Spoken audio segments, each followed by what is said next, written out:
Tendemos a idealizar las cosas bajo nuestro propio prisma y el juicio de nuestra propia moral, pero nada menos, si estudiamos culturas totalmente diferentes a las nuestras, nos daremos cuenta de que hay otros puntos de vista y eso nos ayuda a relativizar nuestro propio juicio.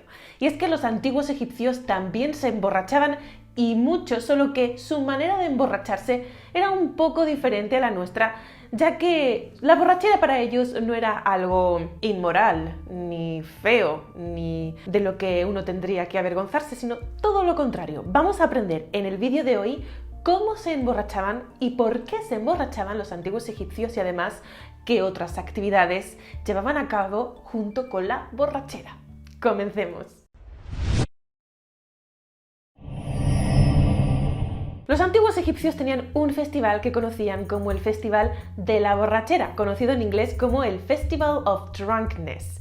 Este festival estaba asociado a diferentes divinidades normalmente femeninas. Estas divinidades femeninas solían tener rasgos en común. Podían ser divinidades leoninas, es decir, que tienen que ver con el animal del león, o divinidades relacionadas con la diosa Hathor, la diosa del amor, de la música, de las tierras extranjeras y, por supuesto, de la borrachera. Todas estas diosas tenían un epíteto en común, tanto Sekhmet como Mut, como Bajet, como Hathor eran conocidas como el ojo de Ra, y este epíteto las dotaba de una característica protectora muy concreta que hacía que protegiera aquellas cosas que tenían que ver con el orden del cosmos, con la Ma'at. ¿Por qué se relacionaba la borrachera con estas diosas llamadas el ojo de Ra?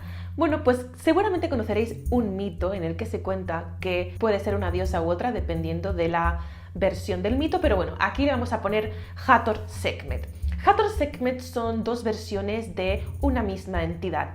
Hathor es la versión calmada, tranquila, parsimoniosa, mientras que Sekhmet vendría a ser la versión de esa misma entidad más agresiva, violenta, más leonina.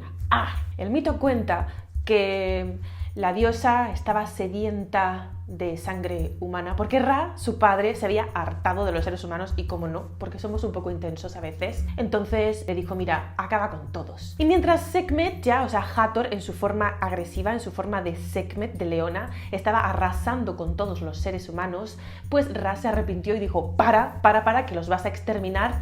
Pero Sekhmet no podía parar porque le encantaba la sangre humana. Entonces, para poder pararle los pies, lo que hizo Ra es que, con el resto de los dioses, esparcieron vino por todas partes para que se creyera que era sangre, y efectivamente la diosa Sekhmet empezó a beber vino y a beber vino y a beber vino hasta que se emborrachó muchísimo, se calmó, le entró la risa y pasó otra vez a ser su versión calmada, la diosa Hathor, y así es como los seres humanos sobrevivimos a aquella posible exterminación que, gracias al vino, no se dio. Como digo, hay diferentes versiones del mito, en algunos son estas dos diosas, en algunos son otras dos diosas, pero todas relacionadas entre sí. En algunos es el vino lo que nos salva y en otros es la cerveza. ¿Qué más da? Es una bebida alcohólica y eso es lo que importa. Según nos cuenta Betsy Bryan en el capítulo que tiene en el libro que os voy a citar a continuación, la festividad de la borrachera tenía que tener las siguientes características. Por un lado, como he dicho, la vinculación a una diosa leonina o hatórica, en fin, cualquier divinidad femenina relacionada con el epíteto el ojo de Ra, con sus características protectoras. En segundo lugar, debía ser un ritual que se celebraba en comunidad, no tú solo en tu casa, sino con la reunión de mucha gente del pueblo. En tercer lugar, tenía que estar lo más importante del Festival de la Borrachera, y era el alcohol, porque sin alcohol no te puedes emborrachar. Entonces sí, tenía que haber alteración de la conciencia mediante el vino o la cerveza, que eran las dos bebidas alcohólicas que consumían en el antiguo Egipto. Whisky pues no iba a haber, precisamente. En cuarto lugar, la borrachera tenía que combinarse con actividades eróticas. En quinto lugar, tenía que haber una epifanía, es decir, que a través de la consumición de esta sustancia tenía que haber un momento en el que se visionara a la diosa en cuestión. Pero el alcohol no te hace ver cosas raras. Ahora te lo explico. Y en último lugar, tenía que haber una petición a la diosa, que era el propósito. Tú te emborrachas, haces lo que tengas que hacer, acabas viendo a la diosa y en ese momento tienes que pedirle algo. Para poder estudiar esta festividad o festividades, porque realmente la borrachera y todas estas actividades se daban en diferentes festividades que ahora os voy a comentar, tenemos diferentes fuentes directas para poder conocerlas en egiptología, desde textos y escenas representados en templos hasta textos y escenas representadas en tumbas. También tenemos óstraca, estatuas y, muy importante, la inscripción de la sala de la borrachera del templo de Mut en Karnak. ¿Y dónde se daban estos comportamientos de borrachera y otras actividades que ahora vamos a comentar? Pues principalmente en dos festividades diferentes. La festividad de la borrachera per se, que se conocía en egipcio como Tej, y también en la bella fiesta del Valle, que seguramente os sonará a muchísimos de vosotros y que creo que hemos hablado de ella en este canal, así que si realmente he hablado de ella en este canal te voy a dejar un enlace por ahí, porque hemos hablado de tantas cosas que ya no sé de qué hemos hablado y de qué no hemos hablado. En la bella fiesta del Valle se hacían procesiones en la orilla occidental de Tebas, en la actual Luxor, a través de los diferentes templos funerarios, y el propósito era, en este caso, pues poner el foco en que los difuntos pudieran regenerarse. Y para que los difuntos pudieran regenerarse, pues era necesario llevar a cabo una serie de rituales. En este caso, parte de ese ritual vendría a ser banquetes y, por supuesto, la borrachera y otras cosas. La gente se reunía en el templo en cuestión, ya fuera en la fiesta de la bebida per se o también en el templo funerario. Y ahí se hacía banquetes, se comía, había música y, por supuesto, se bebía. Ahora, antes te he dicho que el propósito de la borrachera en este festival o en estos festivales era poder ver finalmente a la diosa, ya fuera Sekhmet, Mut, Hathor o la Ojo de Ra, que prefieras.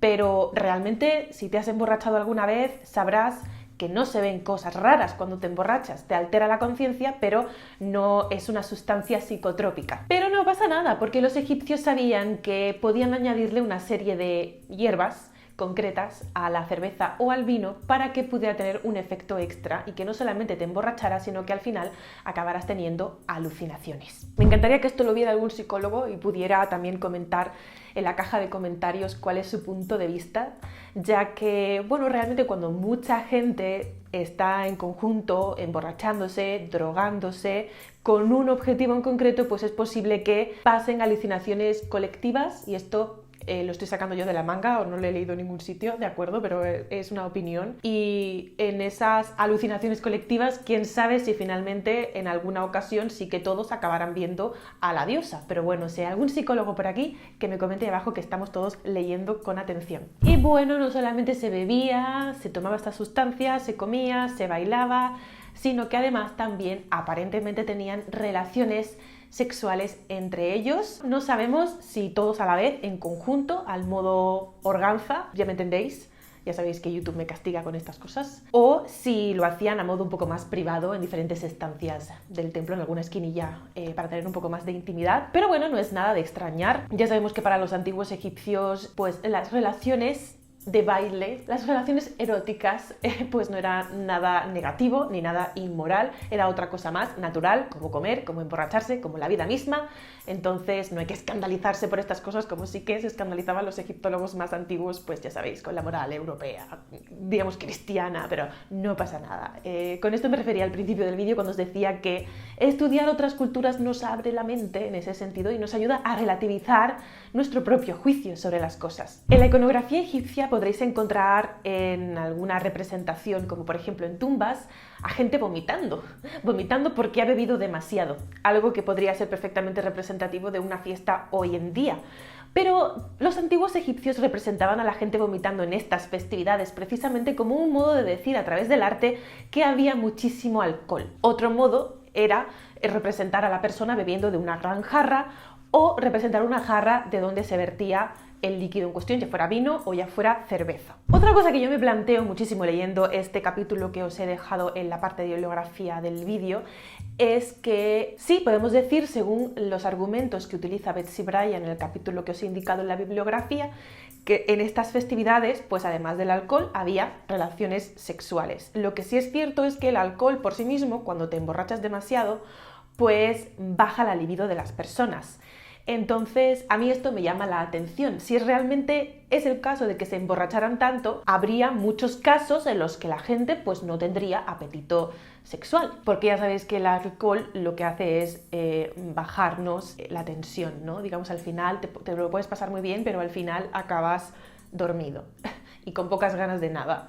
Entonces, bueno, no sé, me llama la atención, es algo que dejo ahí, un planteamiento que me he hecho leyendo el capítulo. Pero bueno, como tampoco sabemos muy bien qué otras sustancias añadían a la cerveza o al vino, igual estas sustancias sí que compensaban la libido de las personas. Hay ruido por ahí en la calle, pero bueno, suscríbete, y aprovechando la interrupción, suscríbete para ver más vídeos de egiptología. Otra cosa que ya os digo más que nada por planteamiento que yo me hago, no porque lo diga el capítulo ni nada, es con respecto precisamente a esto, a la borrachera.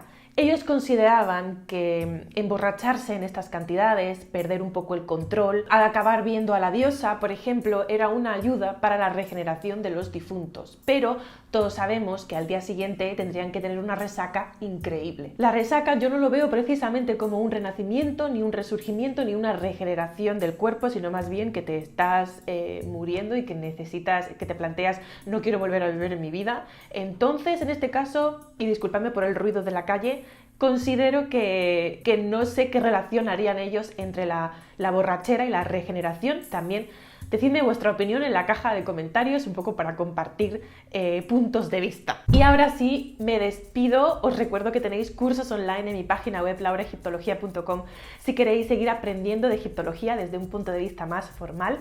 Y si no, pues aquí te puedes quedar en mi canal de YouTube suscribiéndote y viendo un montón de vídeos que ya tenemos subidos y que además subimos cada semana. Te mando un abrazo enorme. Irek Herunefer Ankh Udja Senep. Por cierto, el capítulo que he utilizado para preparar este vídeo de un libro maravilloso está gratuito y legal en internet. Así que te voy a dejar por ahí un enlace para que lo consigas descargar. Ahora sí, me voy. Bye.